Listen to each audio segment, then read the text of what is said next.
Hi friends, టమాటా రసాన్ని అయితే prepare చేస్తున్నానండి. ఉడికించిన టమాటాల పైన తోలు తీసేసానండి. చింతపండు టమాటాలని మిక్సీ జార్లో వేసుకొని మెత్తగా పేస్ట్లా చేసుకోవాలండి. ఈ విధంగా మిక్సీ పట్టుకుని పక్కన పెట్టుకోవాలండి.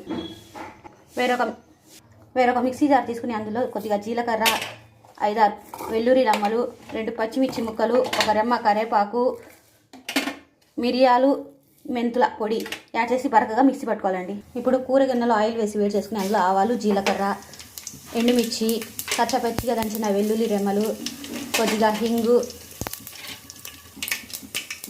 మనం బరకగా మిక్సీ పెట్టిన పచ్చిమిర్చి జీలకర్ర పేస్ట్ యాడ్ చేసి ఫ్రై చేసుకోవాలండి. ఇప్పుడు ఇందులో మిక్సీ పట్టిన టమాటా ప్యూరీని కూడా యాడ్ చేసి కలుపుకోవాలండి.